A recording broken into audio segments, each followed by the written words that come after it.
Information technology act 2000। तो इसके बारे में जान लेते हैं थोड़ा। 2000 साल से पहले ही ऑनलाइन शॉपिंग देश में शुरू हो गया था, तो सारे बिजनेस ऑनलाइन शुरू हो गया था। तो इसके लिए कंप्यूटर का यूज़ होने लगा था, सारा लेन देन भी कंप्यूटर के माध्यम से होने लगा था।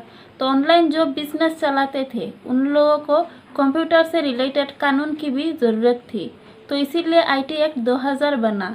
तो ये एक लॉ है जो ई कॉमर्स वालों को लीगलिटी सर्टिफिकेट प्रदान करती है, जो वो लोग लीगली बिजनेस कर रहे हैं उसका प्रमाण पत्र देती है। It also deals with cyber crimes and prescribed penalties for them. जो भी डिजिटल मीडिया में जो भी क्राइम हो रहा है, कंप्यूटर के माध्यम से जो भी क्राइम हो रहा है, उसको आइडेंटिफाई करेगा, फिर उसके अगेंस्ट में कुछ एक्शन लेगा। इट वॉज इनेक्ट ऑन 9 जून 2000। ये 9 जून 2000 में बना था, नोटिफाइड ऑन 17 अक्टूबर 2000। फिर 17 अक्टूबर 2000 से ये लागू हो गया था। After that it started functioning in India. इसके बाद पूरे इंडिया में ये एप्लीकेबल हो गया था। It was needed to stop whatever cyber crime is happening through the computer. तो कंप्यूटर के माध्यम से जो भी साइबर क्राइम हो रहे थे उसको कंट्रोल करने के लिए, स्टॉप करने के लिए तो इस एक्ट की ज़रूरत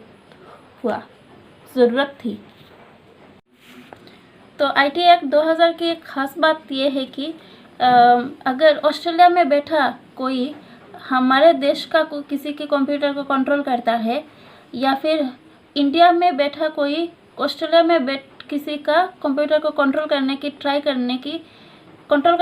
करता है, तो क्राइम ऑस्ट्रेलिया का अगर कोई करता है तो ऑस्ट्रेलिया के लोग उसको हैंडल करेंगे। अगर इंडिया का कोई क्राइम करता है तो इंडिया के लोग उसको हैंडल करेंगे। इस तरह से एग्रीमेंट किया गया है इसका। Computer crimes, penalties and imprisonment. तो tampering with computer source document. Tamper करना मतलब बिना परमिशन के किसी चीज़ में चेंजेस लाना, डिस्ट्रॉय कर देना, डैमेज कर देना। तो whoever knowingly or intentionally conceal, destroy or make unauthorized alterations।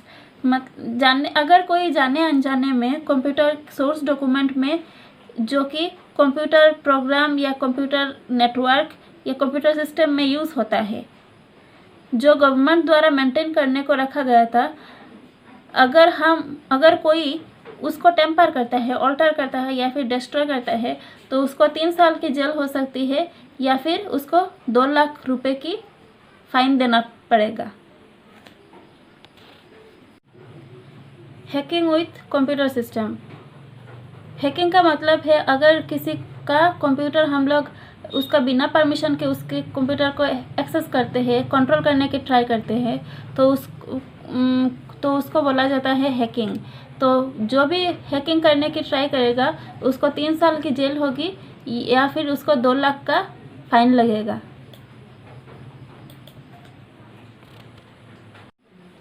Third है publishing of information which is obscene in electronic form. अगर कोई भी पर्सन कुछ भी सोशल मीडिया में अपलोड करता है जो कि ऑब्ससीन है, मतलब डार्टी है, इंडिसेंट है, किसी को देख के बुरा लगा, तो ऐसे करने से उसको, अगर फर्स्ट टाइम वो ऐसा करता है तो उसको 5 साल की जेल हो सकती है या फिर 1 लाख का फाइन लगेगा। अगर सेकंड टाइम वो फिर से ऐसा काम करता है तो उसको 10 साल की जेल होगी, फिर 2 लाख का फाइन लग सकता है।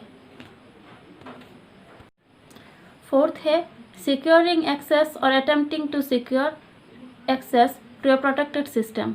अगर ऐसा कोई सिस्टम, कंप्यूटर सिस्टम जो गवर्नमेंट द्वारा किसी को प्रोटेक्ट किया गया है, अगर प्रोटेक्टेड सिस्टम को कोई अटेम्प्ट करता है कि एक्सेस करने के लिए, तो उसको 10 साल की जेल हो सकती है या फिर फाइन भी लग सकता है। नेक्स्ट है मिस रिप्रेजेंटेशन। अगर किसी सर्टिफाइड अथॉरिटी या कंट्रोलर को आप लाइसेंस के लिए या फिर डिजिटल सिग्नेचर के लिए आप अपने डॉक्यूमेंट्स को मिस रिप्रेजेंटेशन करते हो, यानी कि आप अगर फॉल्स डॉक्यूमेंट देते हो तो इसके लिए आपको 2 साल की जेल हो सकती है या फिर 1 लाख का फाइन लग सकता है। पेनल्टी फॉर ब्रीच और violation of confidentiality and privacy.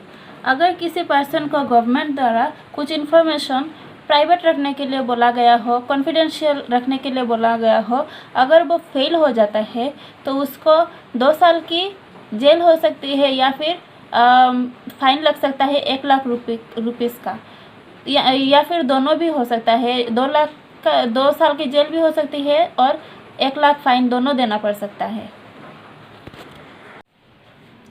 Next है penalty for publishing digital signature certificate false. अगर कोई डिजिटल सिग्नेचर फॉल्स दिया तो इसके लिए क्या पेनल्टी होगा, जैसे कि 2 साल का जेल हो सकती है एंड और fine up to 1 lakh rupees. Digital signature मतलब हम जो पेन पेपर यूज़ करके जो सिग्नेचर करते हैं वो अगर कंप्यूटर या मोबाइल में सिग्नेचर उठाया जाता है तो उसी सिग्नेचर को डिजिटल सिग्नेचर बोला जाता है। इसमें क्या होता है, कोई व्यक्ति कैसे सिग्नेचर करता है वो रिकॉर्ड किया जाता है। साइन रिकॉर्ड करने के बाद उसको एक डिजिटल फॉर्मेट में बनाया जाता है, तो प्रिंट आउट के समय वो निकल कर आएगा आपके पेपर में। तो कोई मतलब होता है ना, कभी कभी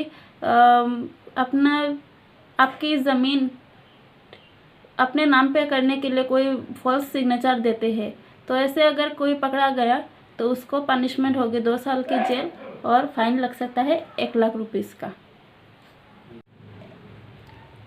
penalty for damage computer system.